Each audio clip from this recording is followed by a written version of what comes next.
Hello everyone, मैं हूं जरार खान और हम क्लास 11th मैथमेटिक्स में कॉम्प्लेक्स नंबर पढ़ रहे हैं।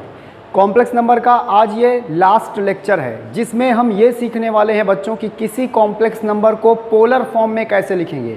और आपको मैं बताऊं, जो अभी तक आपने सीखा है वो हमारे कॉम्प्लेक्स नंबर सभी के सभी कार्टेशियन फॉर्म में थे।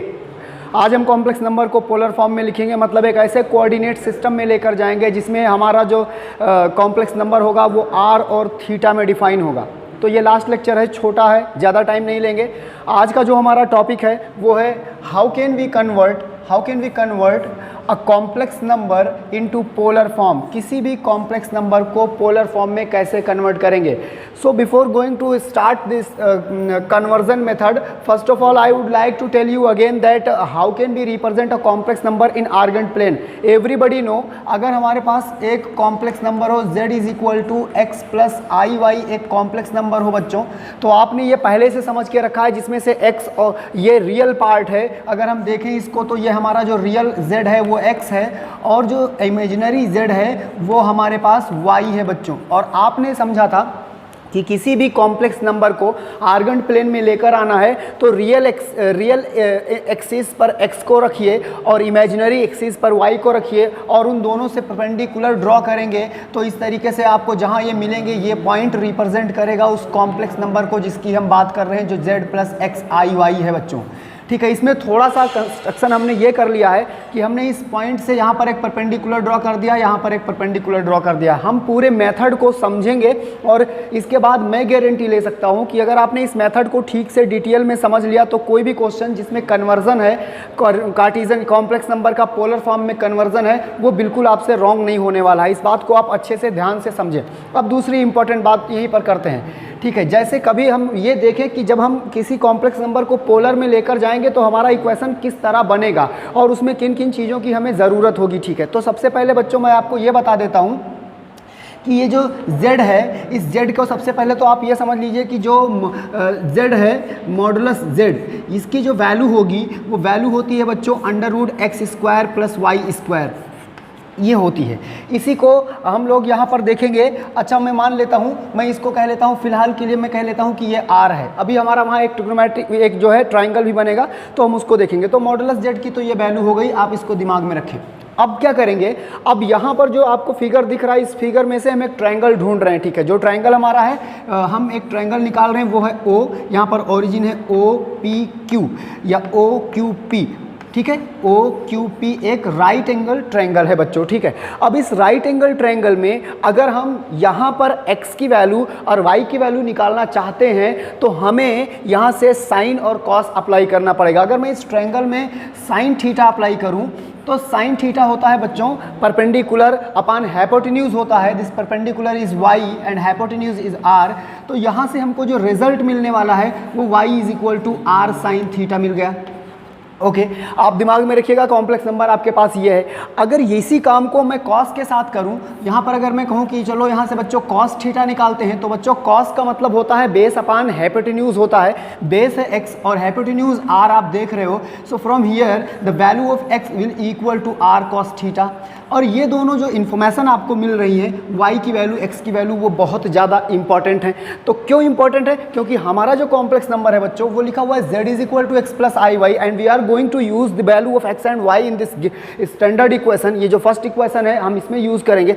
अगर हमने इन दोनों वैल्यूज़ को वहाँ यूज़ कर लिया तो ये जो इक्वेशन है वो किस फॉर्म में चेंज हो जाएगा, चलो हम लोग देखते हैं। ठीक है, ये इक्वेशन बच्चों इसमें चेंज हो जाएगा। z इज इक्वल टू, ये इक्वेशन चेंज हो जाएगा बच्चों, z is equal to x की जगह पर मैं लिखूंगा r cos theta.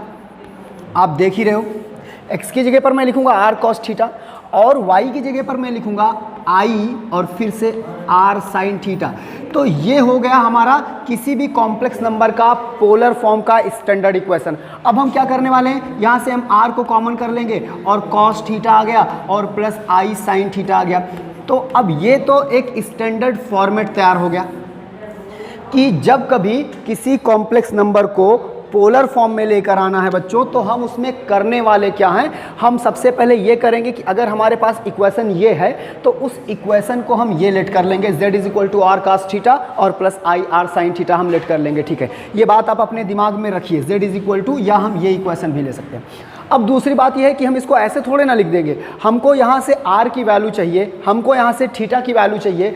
So we are going to learn how can we find the value of r and value of theta from here. Everybody know that this theta represent the argument of the given complex number, and it may take different values according to the condition that the given complex number lie in which quadrant. ये इस बात पर depend करता है कि ये जो theta है वो किस पर डिपेंड करता है, क्वाड्रेंट पर डिपेंड करता है कि जो हमारे पास कॉम्प्लेक्स नंबर है उसमें जो रियल और इमेजिनरी पार्ट आ रहे हैं वो किस जो है प्लेन में जाएंगे, फर्स्ट क्वाड में जाएंगे, सेकंड में जाएंगे, थर्ड में जाएंगे। कई सारे रीज़न है, कई सारे इसके पॉइंट हैं जिनको हमें ध्यान से समझना और देखना होगा। तो सबसे पहला स्टेप है, आप ये दिमाग में रखना कि अगर ये आप समझ गए कि x और y की जगह पर हम क्या लेने वाले हैं, ये बात आपको समझ में आ गई। अब हम यहीं से समझेंगे कि यहाँ से r की वैल्यू हम कैसे निकाल कर लाएंगे, थीटा कैसे निकाल कर लाएंगे, वो चलो हम देख लेते हैं। ठीक है, वो एकदम इजी है, कोई मुश्किल काम नहीं है। ठीक है, तो आपने ये बात समझ ली, मैं इसको वाइप कर देता हूँ। ठीक है, उसके बाद तब हमारे क्वेश्चन को हम आगे बढ़ाते हैं। ठीक है, आपने ये देख लिया, ठीक है, x की वैल्यू देख ली, y की वैल्यू देख ली, तो ये क्लियर हो गया कि अगर हमारे पास एक कॉम्प्लेक्स नंबर है z is equal to x plus i y और हम उसको पोलर में चाहते हैं तो हम सबसे पहले ये लेट कर लेंगे z is equal to r cos theta plus i sine theta. ठीक है, अब दूसरी बात यहीं से देखते हैं बच्चों, हमें जो r की वैल्यू निकालनी है, जिस r के बारे में हम बात कर रहे हैं वो r और कुछ नहीं है, वो r जब हमने यहाँ पर ट्रायंगल बनाया था अभी, तो आपको मैं बताऊं कि ये r था ये, और ये y है और ये x था। और जब कभी कॉम्प्लेक्स नंबर में हम देखते हैं कि ओरिजिन से उस पॉइंट की डिस्टेंस मॉडुलस को रिप्रेजेंट करती है, मॉडुलस को मॉड z से लिखते हैं, तो इसका मतलब r और मॉड z दोनों एक ही बात है। तो हम r को लिखेंगे r is equal to mod z, और मॉडुलस निकालना मैंने आपको सिखाया है पहले ही, X square plus Y square. तो r की वैल्यू हमको यहाँ से मिल जाएगी। This is the second step, ये फर्स्ट स्टेप है और ये सेकंड स्टेप है हमारा कि हम r कैसे निकालेंगे। Now the turn to get the argument find करना, ये थोड़ा टेढ़ा है, इसमें थोड़ा सा हमको काम करना पड़ेगा क्योंकि यहाँ पर डिपेंड करेगा कि कौन से क्वाड्रेंट में। बट अगर वो किसी क्वाड्रेंट में नहीं, मतलब फर्स्ट क्वाड्रेंट में है, तो भी हमारे लिए क्या होगा, सबसे पहला स्टेप हमारा होता है कि हम फाइंड क्या करेंगे, यहाँ से देखेंगे कि tan थीटा क्या होता है। तो tan थीटा बच्चों होता है मॉडुलस अपान x होता है, y अपान x होता है। एवरीबडी नो अबाउट इट, जो भी कुछ आएगा हम देख लेंगे tan थीटा की वैल्यू। अब ये आपका निकल कर आ गया, tan थीटा यहाँ से निकल जाएगा थीटा की वैल्यू। अगर बाय द वे आपको ऐसा कुछ मिलता है कि x और y आपका फर्स्ट क्वाड में है, तो आर्गुमेंट z जो होगा वो थीटा के बराबर होगा। मैं फिर से दोहरा रहा हूँ, जबकि मुझे ये नहीं दोहराना चाहिए था, मैंने पहले लास्ट वाले लेक्चर में इसके बारे में बात की है। बट अगर हमारे पास जो x, y आ रहा है, अगर वो सेकंड क्वाड का मेंबर है, तो आर्गुमेंट z हमारा जो होगा बच्चों वो होगा पाई माइनस थीटा होगा। अगर बच्चों हमारे पास x, y है जो थर्ड क्वाड का मेंबर है, तो आर्गुमेंट z जो होगा बच्चों वो होगा माइनस पाई माइनस एल्फा, या सॉरी थीटा यहाँ हम चल रहे हैं। और अगर x, y हमारा बच्चों फोर्थ क्वाड का मेंबर है, तो आर्गुमेंट z जो होगा बच्चों या तो माइनस थीटा होगा या 2 पाई माइनस थीटा होगा।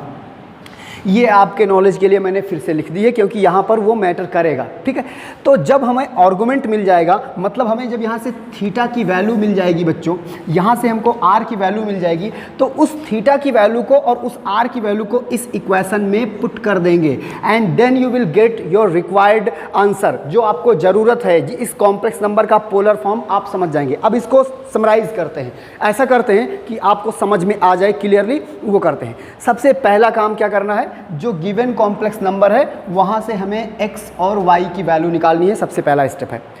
दूसरा इसी के साथ ये कर लेना है कि ये किस क्वाड्रेंट में लाई करता है, in which quadrant it will lie, ये किस क्वाड में लाई करेगा, दूसरा काम हमें ये कर लेना है। ठीक है, 2 पॉइंट हो गए। तीसरा हमें ये करना है बच्चों कि हमें लेट करना है कि जो हमारा कॉम्प्लेक्स नंबर है उसका पोलर फॉर्म ये है। ये हमारे लिए पहले हम इसको लेट कर लेंगे कि जो हमारे पास कॉम्प्लेक्स नंबर है उसका पोलर फॉर्म ये है। चौथे स्टेप में हम r की वैल्यू फाइंड करेंगे जो यहाँ से निकल कर आएगी। पांचवें स्टेप में हम थीटा की वैल्यू फाइंड करेंगे और थीटा फाइंड करके हम आर्गुमेंट निकालेंगे। आर्गुमेंट में थोड़े चेंजेस पॉसिबल हैं क्योंकि ये डिपेंड करेगा कि किस क्वाड्रेंट में है। आर्गुमेंट में थोड़े चेंजेस पॉसिबल हैं। अब ये इतना करके जब हमें ये आर्गुमेंट z मिल जाएगा तो हम उसकी वैल्यू यहाँ यूज़ करेंगे, ठीक है, और फिर इसको ऐसे ही छोड़ देंगे, सॉल्व नहीं करेंगे, क्योंकि सॉल्व करेंगे तो फिर वहीं पहुँच जाएंगे, ठीक है। अब इसको हम एक एग्जाम्पल से समझेंगे, ये बहुत क्लियर हो जाएगा अगर हमने इसको एग्जाम्पल से समझा तो, ठीक है। एकदम छोटा सा एक कोई क्वेश्चन ले लेते हैं जो आपको एकदम क्लियर कर देगा कि ये सब क्या है। आपको डायग्राम नहीं बनाना होगा, आपको कुछ नहीं करना होगा, बस आप ये जो स्टेप्स हैं इनको फॉलो कीजिए। जैसे मैंने आपसे कहा कि मेरे पास एक कॉम्प्लेक्स नंबर है, वो मैं आपको बता दूं कि मेरे पास एक कॉम्प्लेक्स नंबर है z is equal to, example देख रहे हैं हम लोग, z is equal to 3 minus i under root 3। ये मेरे पास एक कॉम्प्लेक्स नंबर है। अब बच्चों यहाँ मैं क्या करने वाला हूँ, मैं यहाँ से x की वैल्यू देखने वाला हूँ और y की वैल्यू देखने वाला हूँ। तो x और y की वैल्यूज़ बच्चों क्या आ जाएंगी, 3 और माइनस अंडर रूट 3।